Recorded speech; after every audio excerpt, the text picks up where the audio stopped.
Hello, everyone, and welcome to the Business Performance USA Tuesday webinar. We're happy to have you today. We always look forward to holding these webinars and talking with our guests, and so thanks and welcome. Today we have Victor Dominguez, who's talking with us about the age of authenticity. It's part of his marketing series where he talks about high-tech marketing with a human touch. We always look forward to Victor's words of wisdom with regard to marketing. In fact, let's talk a little bit about Victor. First of all, let me just say that I am Cynthia Stewart. I'm your host today. I'm managing partner for Evermore Services, your guide in leading businesses into tomorrow. For Victor, just a little bit about his background. He is a entrepreneur. He's led three successful businesses. His current business is Ligature Group. He has also worked as a senior executive for two Fortune 500 corporations, and that's CB Richard Ellis and Morgan Stanley. I know all of you have heard of those brands, and you know those brands because of Victor and his teams that work to make those brands a household word. In fact, at CB Richard Ellis, Victor's market strategy helped launch them into the number one brand in the real estate industry. So that's why you know all about them. And of course, they're worldwide and global now. And it's his marketing and selling strategies that have literally generated tens of millions in revenue for numerous Fortune 500 corporations. Now, we want to make sure that this time is worth it to you. So we invite your questions. You can use whatever's on your particular go-to webinar dashboard. You may see questions or you may see a chat feature. Either way, I'll be monitoring those and making sure that I slip those in between Victor's comments. If you have a question after today, you can go ahead and write Victor at businessperformanceusa.org. And by the way, there is an infographic that you can download once out there on Business Performance USA. You can go out there and download his infographic for today, which you'll see part of, and it's called Authentic Relationships. So with that, I'm going to go ahead and turn it over to you, Victor, and I'll make you the presenter. So let me do that real quick. Thank you, Cynthia. I appreciate that kind and warm introduction. It's always good to speak with you and meet with you like this. Let me pull myself in the full screen. So thank you for joining us today, and thank you for watching this webinar on demand. The easiest way to watch us on demand is to become a member of businessperformanceusa.org. It's free to sign up, and all of our content is right there at your fingertips. But let's get right into this. We're talking about the holistic approach to the age of authenticity. It's kind of a big term, but what it really comes down to is really being real with your customers, stakeholders, and employees. And what we're going to learn today is understand an authentic concern for your customers and employees. We really covered that in the last webinar, but we need to pick up from there to move forward. We're really going to talk about the essence of a tech touch, high touch, and human touch connections with your customers, because that's what's required to really move forward in the marketplace today, is to have this combination. I call it a hybrid approach. And lastly, we're going to talk about an integrated marketing value chain. And much of our time is going to be spent in that last category. It's going to be very tactical. And after watching this webinar, you're going to have a very good idea of how to create collaboration and integration with your marketing campaigns across all stakeholders within your company. We're using this diagram here, this flower, if you will, is as an example to illustrate our stories. It's one integrated single component with distinct features. And we like the analogy of an organic relationship with our stakeholders inside the company, and certainly with our customers as well. So let's talk about demonstrating authentic concern for the development of your customers and your employees. What that really means, it comes back to my definition of a brand or customer service, and that is that you can't begin to serve your customers until your employees learn to serve each other. It really begins internally. And in a different twist, you can't begin to have a great brand experience until you have a great working experience. So it really begins internally. And this is what we talk about being authentic. You can't fool people these days. There's too much information around. People talk, people share. People know what companies are great to work for and what companies are a disaster to work for. And you can't hide from that. You have to be authentic. And we define some of the characteristics of an authentic company is a self-aware and learning organization. You could start with a simple SWOT analysis to become self-aware if you want to start with that classic analytical approach. But a self-awareness also begins internal with every individual, beginning with CEO on down and frontline employee on up, with being aware of what their really strengths are, what their weaknesses are, and how they can contribute. And you have to have genuine concerns. You have to express kindness and empathy. And we also talk about this age of authenticity being relevant because really what we're living in now is a new era that sort of signals a different relationship between customers and businesses. And companies can no longer dictate the terms of the engagement. As a consequence, this new marketplace isn't easily penetrated through media buys. You can't disrupt people anymore by being annoying, by blasting out advertisement after advertisement. People are professionals at tuning out companies that do not resonate with their own particular lives and concerns. If you're not relating to your customers, you're not being authentic with them. And it's just not going to work. You can look at these concepts within our infographic down there in the lower right-hand corner, and that is, again, available on businessperformanceusa.org. Become a member, and it's really easy to get. We're going to look at the hybrid approach, if you will. This is the tech touch, high touch, and human touch approach. And there's a lot of ways to look at this, but no matter whether you're a large company or a small company or a single shingle shop, if you will, you need to look at how customers want to interact with you, prospects and customers. The digital interaction, internet, mobile devices, of course, is top of mind presence, and you have to have that. But anytime you can supplement with a high-touch, face-to-face relationship, think Nordstrom's, think Apple, Apple stores, that's a face-to-face experience.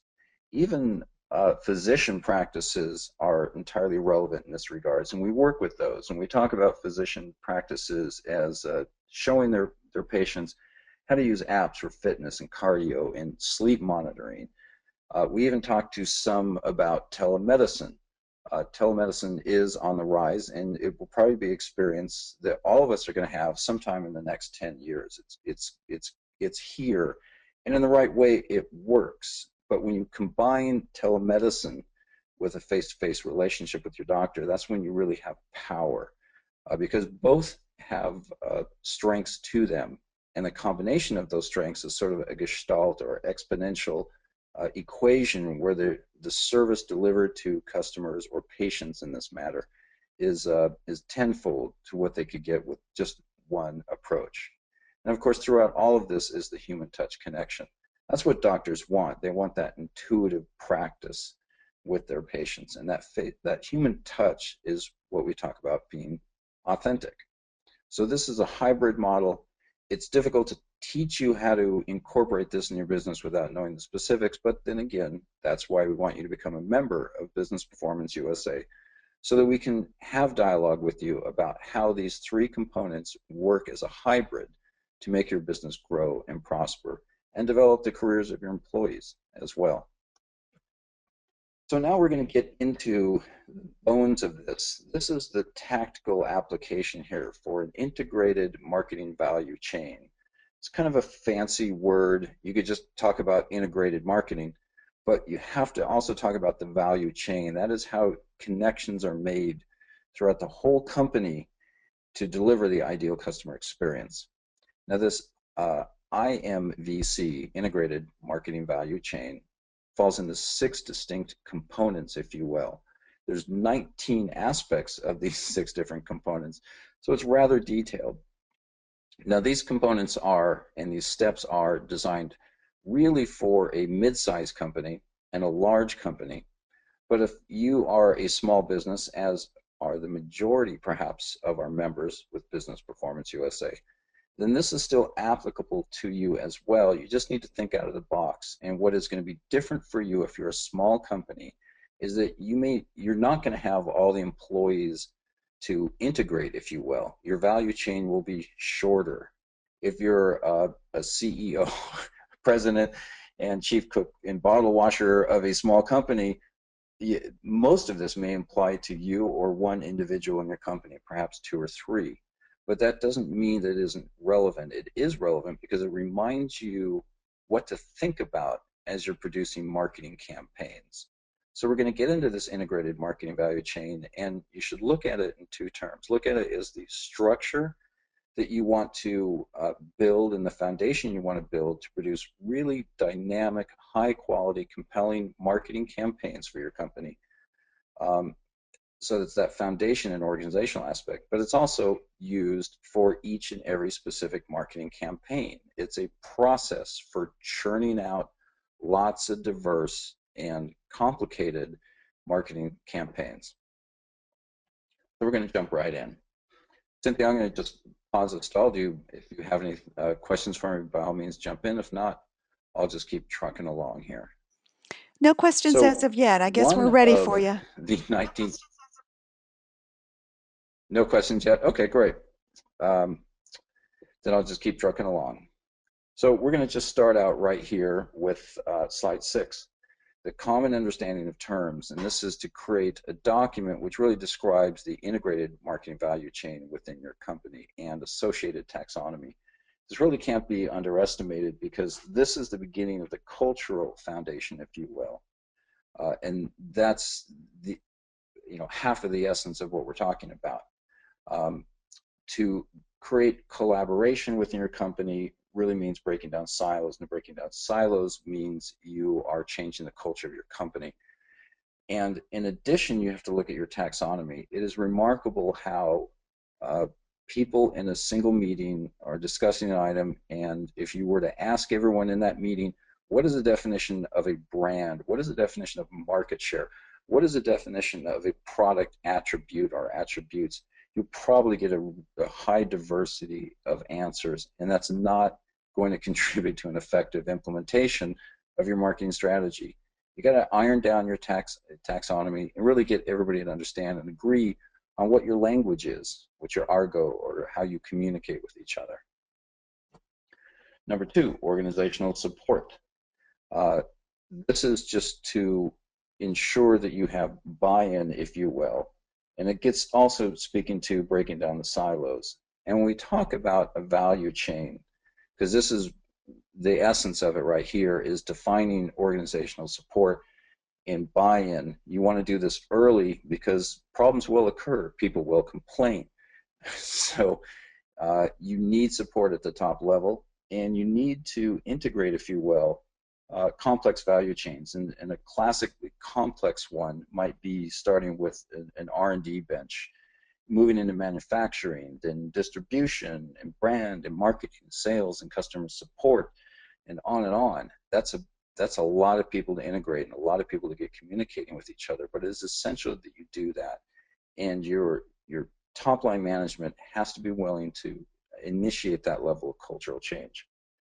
When we talk about that value chain, what happens here, one example perhaps is Motorola company, a smart and brilliant company that, like everyone, has a hard time, struggles to maintain their market share. R&D gets feedback from marketing. This is one example, and marketing tells R&D, well, our customers say they want bigger buttons on our radios so that they can use them easier. But there's a longer story to that, and that created a lot of problems in the communication chain. What bigger buttons really meant, once R&D sent them back and said, we have no idea what you're talking about, and we can't create bigger buttons on a smaller device. So what they really learned and went back to the field is understanding that emergency responders we're typically using gloves to operate the radios. When you're wearing gloves, it's hard to find the right button to push. The end user solution was, well, give me bigger buttons. And so that's not necessarily effective.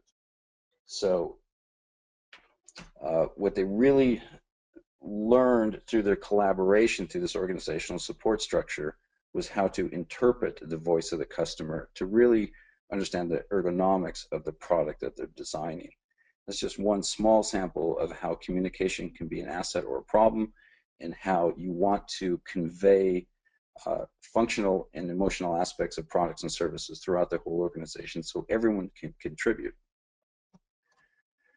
We're going to talk about accountability aligned with capability, and this can be a big one. This is specific to communications, if you will, and this is finding the right individuals at the right time to do the right job, if you will, but this is in regards to responsibilities for the communication media mix. And what we see when people start with a marketing campaign, they tend to still bring in their 20th century mindset of what marketing and advertising really is. People say advertising is dead. It's not, but it certainly has shifted, and it plays a lesser role. Advertising is what I talked about. It's, you can't just make enough noise to disrupt people's lives to get them to pay attention to your product and service. So you need a blended approach. And when people are sitting down for a new product release or whatnot, and figure out, all right, what media are we going to use? What channels are we going to communicate through? People tend to bring their past experiences, their hardwired experiences into the formula. This is simply talking about find an individual that can prevent conflicts with all of this planning, and this individual, a liaison if you will, needs to understand marketing, corporate communications, and public relations. That creates a big problem if you don't have all three of those on board in terms of communications.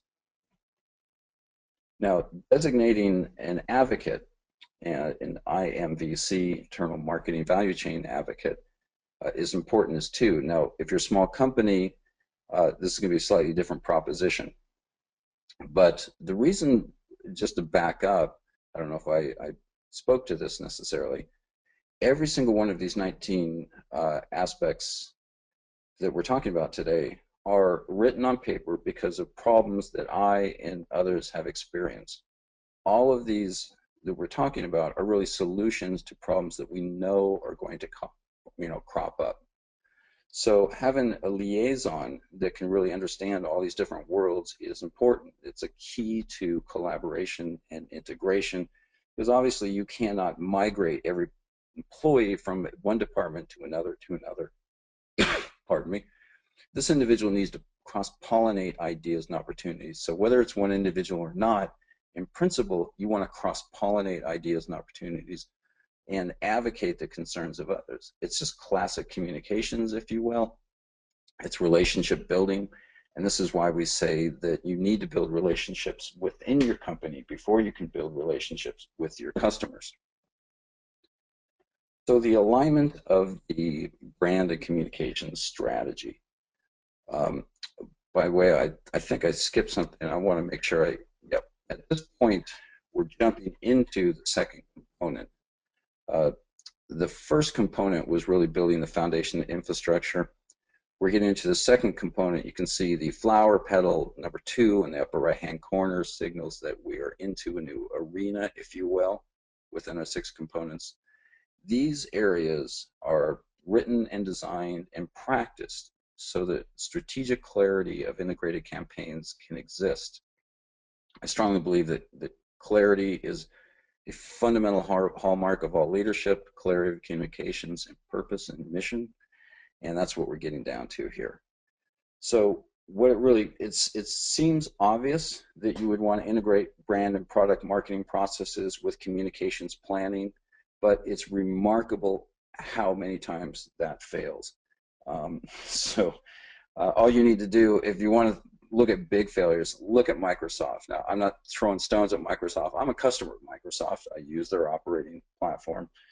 But boy, their product releases and their communication planning classically don't go hand in hand. And it takes a lot of time to do both, and they should be talking early in the process. Your communicators or your marketers need to be integrated with your brand and product planning so that intrinsic knowledge can be shared, proper planning can take place, and the rollouts are timely. So, clearly defined initiatives. Number 6, we're still in component 2, strategic clarity of integrated campaigns. Product, like we talked about earlier, product releases are typically complex. But this gets into the specifics of launching a specific marketing initiative. So the problem here is without a targeted focus, marketing campaigns tend to degrade to image advertising or just tediously boring generic advertising and marketing campaigns where they just shove information out at you. That's not the goal, and each marketing campaign should have a very specific, clearly identified initiative. A classic one, and this is just generic because we can't give specifics, and that is this initiative or this campaign is designed to identify and overcome barriers to trial for product X in segment Y. That starts getting very specific. We know, trial offers are a classic way to get customers. That's part of the strategy here. Product X is which particular product category are we talking about? Is it cell phone? Is it toothbrushes? Is it insurance policy? Be very specific about your product and understand the specifics of your market segment here. Soy milk, is one example. Men don't buy milk much at all, and they certainly don't buy soy milk. What did Silk do to overcome that? Well, their barriers to trials were very, very high. They took a non-refrigerated product, they stick it in the refrigerated section right next to milk, so the association is very, very clear, and that spiked sales tremendously. And they studied for women, but it solved a strong issue, and suddenly now men were buying Silk where they simply hadn't before. So be very specific with what you want to do for your marketing campaigns, and you'll get very specific results. If not, you may possibly be wasting your money. So buy-in, it's a classic objective, but it is difficult to get people to adopt new ideas. So the best way to get people to adopt new ideas and processes is simply to give them a stake in the game.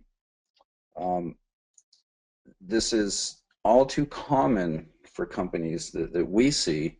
People sit at a meeting, they sit in the boardroom, they map out how everything's going to work, and they really don't integrate the ideas and intrinsic knowledge from the front line all the way up. So you can look at that value chain from R&D to manufacturing, distribution, marketing, sales, customer service, and those people should be consulted. Now, it doesn't mean you want to form a committee, but bringing them in and getting them buy-in early is very, very important, rather than just saying, oh, by the way, we've changed things. Now here's what your new job is, and it's starting tomorrow. That's not going to be an effective execution. Buy-in to initiative strategy is critical with marketing campaigns, really with any aspect of running a business. Media selection, and we're still in component 2, the strategic clarity of integrated campaigns, relates to, a customer's attitude. Well, let me back up. In terms of media selections, this is, again, an important decision on where you're going to spend the money. There's 2 approaches that are surfacing strongly, and this is attitudinal and behavioral tools. And because of the cloud technologies and softwares, a lot of these tools are really available to you. Attitudinal segmentation is really understanding what attributes customers relate to your product or service. It's important to understand that a customer's attitude is really a learned predisposition. And Dr. Jeff could elaborate better, Dr. Jeff of Business Performance USA. But this learned predisposition in my understanding, the way I articulate it, is to behave in a consistently favorable or unfavorable manner with respect to a company's products or services or people. It's their attitude about an object. That object's typically your product, could be your company, and that can be changed. Behavioral marketing, and the slide has got should have a typo here, but a format issue here. But the other aspect of this is understanding behavioral marketing. That is tools which combines an individual's behaviors and interests with automated marketing messages and experiences. So when you're looking at media selection these days, you want to figure out how you can factor in customers' attitudes about your products and services. That's how they feel about it, positive or negative. And then you want to look at their behaviors and use tools that will trigger marketing campaigns based on behavior. So they visit a website, that's a behavior. They download a white paper, that's a behavior. They accept a trial offer for your product or service, that's a behavior. And all of those triggers a response, and this takes a lot of time to sit down and think about all the contingencies and possibilities that are going to rise as you're mapping this out. So I know this is a lot of information. We're moving through a lot of slides. These slides will be available to you, and we'll break it down into a more digestible format. But again, this is a tactical execution, and the reason that all of these components exist is because without them, we've seen consistently the mistakes are made, that money is wasted, that timelines are missed, and that product launches can fail. So stick with us, and when you apply all these practices, we're very, very confident that they will create a much more seamless and efficient process for you. So, channel agnostic mindsets and methods. There's nothing harder sometimes to change mindsets and get people to adopt new methods. And that's what we're talking about here. This gets into one of the toughest ones is marketers and lines of business, if you will, simply are conditioned to try and preserve a one-to-one relationship with the customer and their specific channel. This is a big deal for a lot of companies because this is not what consumers want. Consumers want to learn about you online, maybe fill out a form online. They want a face-to-face relationship. It varies tremendously. And think of a company like Best Buy, for instance. Now, Best Buy has started out very, very strong. 10 years ago, they were dominant. They've come on hard times, and they're changing their strategies to adopt this hybrid that we're talking about. Their hybrid, of course, is internet, retail, and the human experience, the human touch, if you will. So, they now offer internet prices on the store. Their biggest problem is people come into the store, they use it as a showroom, they shop, they learn, and they go home and purchase the product at a lower price on the internet. They need to change their mindset about methodologies, about lines of businesses, about channels in which they interact, so that they can create a holistic experience. That person can learn about products online and buy it online. They can go to the store and buy it later. Pardon me. Customers are extremely fluid and dynamic about how they want to interact with companies. You have to change your mindset that you are going to preserve that customer relationship within a specific business line. It's not going to work for you in this day and age. So, Victor, on a question on that slide. Okay, sure. When you talk about a single channel, that almost says to me that if you have a retail storefront, you just expect people to interact with you in that retail storefront versus thinking of all the possible ways you can really interact with the customer. That's correct. And that's going to fail for the company and the customer. And this sometimes gets down to compensation issues, and it's understandable. Those that run, let's say Best Buy or any company that runs an e-commerce website, but that company also has a store. Apple is the same way. You can buy Apple products and services online. You can walk into a store and do it. Um, the the store may think they own the customer. The e-commerce engine online may think they own the customer. Because of compensation, they're going to fight each other for that customer relationship when that's not what the customer requires. One day the customer may want a quick, immediate online experience. Other times they may want a high-touch approach. And all of these business lines or channels have to share that relationship and understand that what's good for the bigger picture of what's good for the company is to serve that customer on their terms. And that's a powerful thing. Does that get to clarifying your comment, Cynthia? Yes, I think this is a real interesting perspective that you're talking about here, especially as I think of myself as a customer and Yeah, uh, what that's what gives me um, an opportunity to purchase and when you talk about attitudes, my attitude is buy local, but I really don't like to buy local at a much higher price. I'll spend a little bit higher because I find out if I don't buy local and I go e-commerce that I have to pay for shipping. But in the end, I'd right. like to, what drives me more is the opportunity to support local businesses. So, but I still do my shopping, and so I still use all these channels. But what really drives a particular customer or consumer is going to be different from person to person. Some may be driven by saving a dollar, others driven by helping local business, and others driven by other issues, price, quality, things like that. So this is Right. a real. I think I understand what you're saying here just by thinking about my own experiences as a consumer. Exactly. And what value do you require?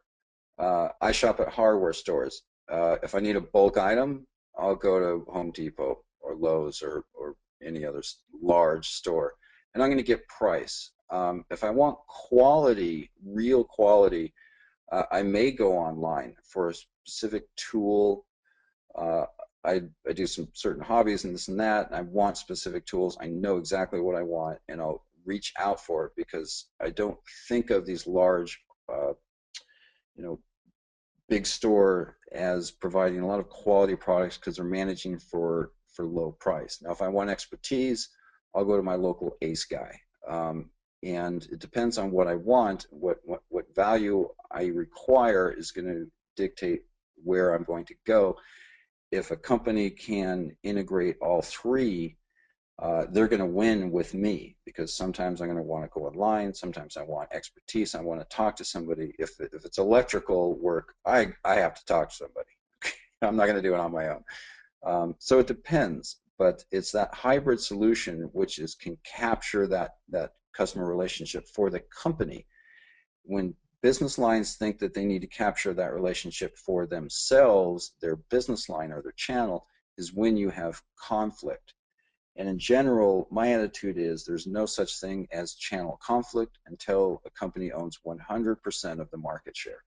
Then you guys can argue about who gets the dollar from that customer. But until we own all of the market share, we just want the customer coming to us. And that's why we're going to develop this hybrid system. That's why we need an integrated marketing value chain so we know how to collaborate and work together and share knowledge and co-own that customer relationship. So that's the concept here. So moving on, developing cross-channel skill sets. This is more of again kind of a hybrid or a liaison approach. This is breaking down the silos approach. This is now within skill 3. So you've heard us talk about liaisons before, but this is a little bit specific. This is developing these skill sets and commitment to execute effectively. This is a cultural issue. It's not as well as a knowledge acquisition and knowledge sharing issue. Um, and this isn't easy. It's remarkable how difficult it is for companies to do this. And the reason we find is somebody from marketing goes over to IT and IT says, well, what are you doing on my turf? Get out of here. Sometimes that's threatening. With this uh, cross-channel skill sets, with this collaboration, with this sharing and collaborating of ideas, people sometimes get threatened. We see this. I know, Cynthia and Jeff, you see this with your businesses. People get threatened and they realize, oh my God, what this guy from sales knows more about marketing than I do. You know, I'm threatened by that. And so it's a cultural thing to be able to allow and train people. I think marketing needs to learn from sales. I think sales needs to learn from IT and manufacturing and product development. And you need to spread that knowledge around. It's not easy to do. It sounds basic, but and most companies don't get it right. The good news is, if you get it right, this is going to give you a huge competitive edge to be able to share knowledge, and this is what we talk about being a learning company. That's going to really create true value for your customer without spending more capital, without making the next bigger widget. You can identify value that is uncaptured.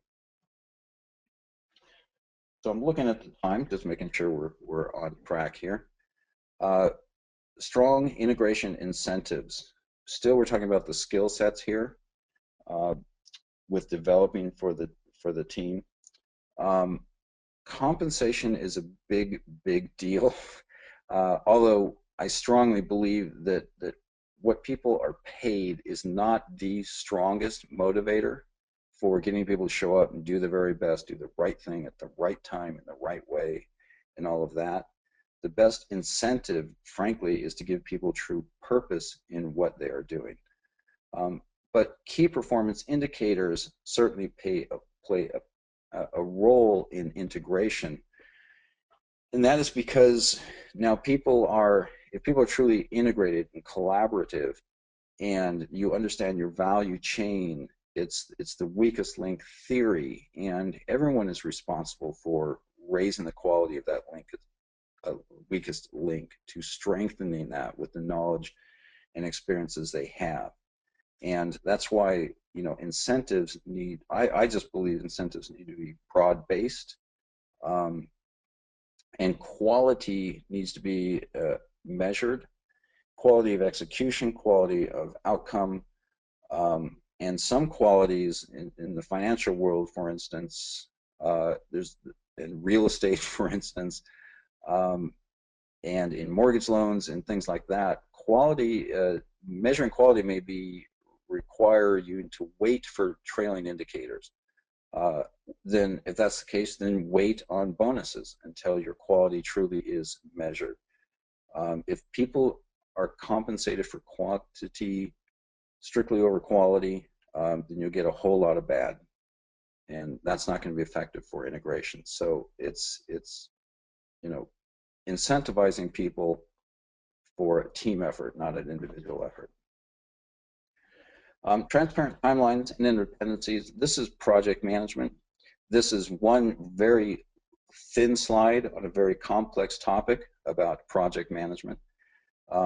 So any PM professional out there will look at this and just probably scoff, but the truth is that we're not talking about massive timelines. We need to just share classic milestones, understand what the tasks are, inputs, outputs, dependencies, lead times, quality of information. The truth is that some project management skills are better than no project management skills. And I think the key here is transparent. Really open up what everyone is doing. And this is a threat, again, to people. This is why it's hard to do. But when you're looking at that value chain and being transparent with that value chain, that is a massive cultural shift. But without doing that, you won't have true integration. So that's why we consider it important.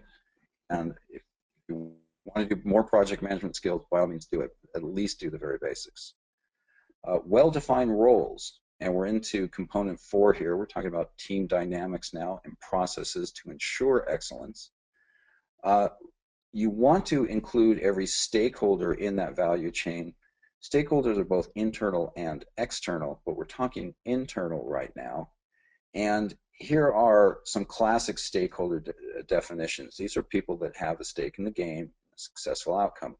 Obviously, decision makers are critical. tends to roll up to the C-suite level. Subject matter experts, influencers, producers, compliance officers, if you will. Everyone should know exactly what their role is, where it begins, and where it ends. The last thing you want to do is have an influencer think they're a decision maker, or a subject matter expert may be so specifically accomplished in certain skills, but they may not be looking at the big picture like a decision maker needs to do. Producers need to understand the value chain and so on and so on. So really write down roles and responsibilities for every stakeholder, let them understand what is required, and that should be documented and contained in your integrated marketing value chain initiative. Make sure you lay it out. Decision making, of course, is critical. Marketing is all about deadlines. Communications are all about timely and relevant messaging. And you can't be timely if you have a stalled decision making process. If you're a small company, decisions are probably rolling up to the CEO president. That individual is probably exceptionally busy, overtasked. Maybe they have a hard time delegating. And you have to set expectations for response time. It's not always easy to do. In marketing, or certainly in printing used to be 2 a.m. press checks. But you need to set the expectations for response time. And if you're going to be a decision maker, you have to understand that. And that sometimes means pushing hard on the CEO if they want to be deeply involved, but own up to it and let them be their decision. And if that requires a 5 in the morning response, then so be it. But plan ahead. Okay. Make sure your decision makers understand the strategy and don't assume that they do. Teach your entire company in second order problem solving, and teach your decision makers to understand the implications of change orders. It's nothing worse. And in marketing, it happens all the time. Nobody pays attention until it's in print, until it's final. People need to understand the implications of, oh my gosh, can we do this now? Well, it's probably too late in the game. This is a discipline, if you will. Internal collaboration skills. This gets back to culture again, but we need to bring this up specifically in regards to team dynamics and processes that ensure excellence. This is component number 4. And these are classic. Team building, communications, emotional intelligence, problem solving again. Skills in which are absolutely fundamental to collaboration. You can't underestimate how important these are. And if you don't pay attention to these, the problems will crop up, I guarantee you. So understand that collaboration skills need to be taught, need to be trained, and throughout the entire stakeholder universe. Getting close to wrapping this up. I know it's a lot of information. We're going to talk now about component 5, and this is the creative rules. Now, what's interesting, creatives, first of all, is a noun, really. It talks about the designers and the copywriters and the people that come up with the marketing and advertising concepts. These are the people that ride skateboards through the hallways. You know the type, and I'm the type. I grew up as a creative, if you will, and so this slide is near and dear to me because I understand where creatives are strong and where they're weak. Okay, you need a specific rules of engagement for creative people. What is interesting is we're talking about marketing and advertising, and we don't even talk about creative concepts and the creativity until component 5. This is a creative concepts that hook, that that killer ad concept is obviously central to marketing, but frankly, it's just part of the equation of strategy and planning and R&D and everything else. Fundamentally, this is how I advise you manage your creative people, whether you're working with an agency or whether you have in-house creatives, or even if you're just doing it yourself. A creative person has to be able to articulate the business model. Probably on average, 1 out of 10 can do that. They also have to be able to articulate the strategic objective of this particular campaign. Make them tell you what the strategic objective is. Creative people want to get lost in their own creative universe and they lose track. Um, Teach them to collaborate with other people. This can be hard for creative people to do because it's my baby, it's my ball. I created this. Don't touch it. Don't mess it up. Creative people are just strong on protecting turf as much as anybody in a company. And point a liaison from the creative department to get out there into the business and understand what the business is about. We talk about this liaison all the time. It's fundamental to collaboration and integration. But know how to manage your creative people, know what they're good at, know what their weaknesses are. Here are some of their weaknesses. Again, there's a specific, this is a performance criteria on integration and results. This is not just, there's a specific criteria for, performance and payment to creative people. What I strongly recommend, and this is critical, if you have an agency, for instance, your agency has to actually improve sales. All the time, agencies win awards, and those awards do nothing to grow sales and market share. Just because people win awards doesn't mean that they're being effective, and creative people lose sight of this all the time. And again, if you're not using an advertising agency,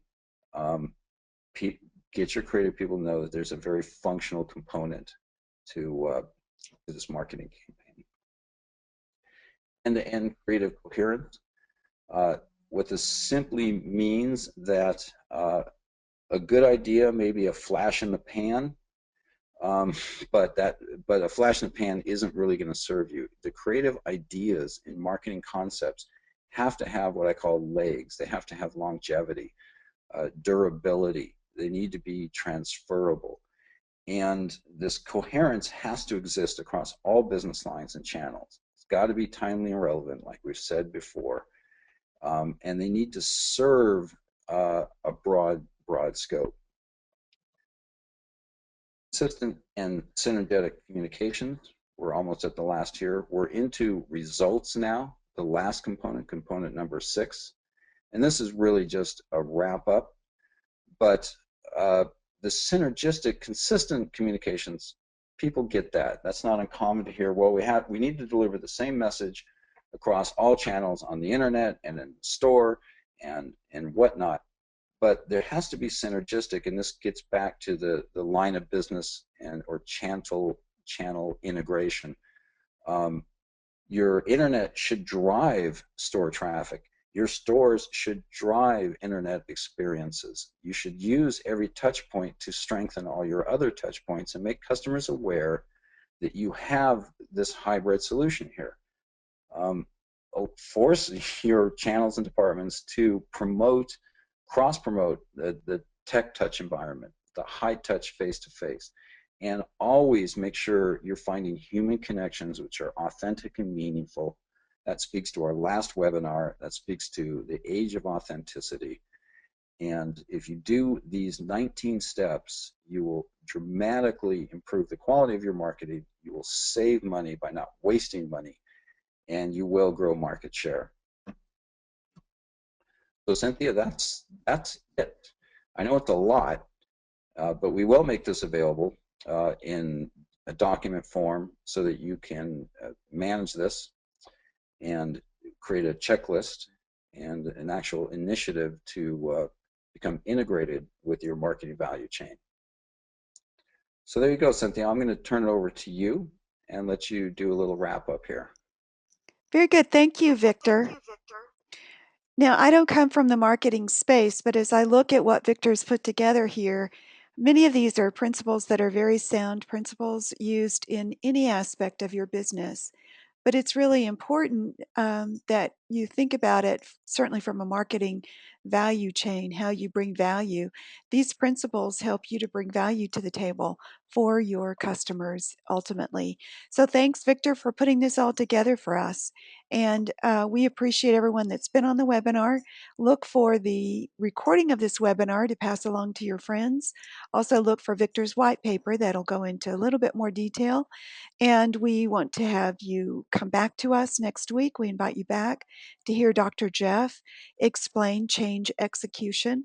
Following that will be 4 rules of engagement to help think about those disengaged workers and how you want to work with them.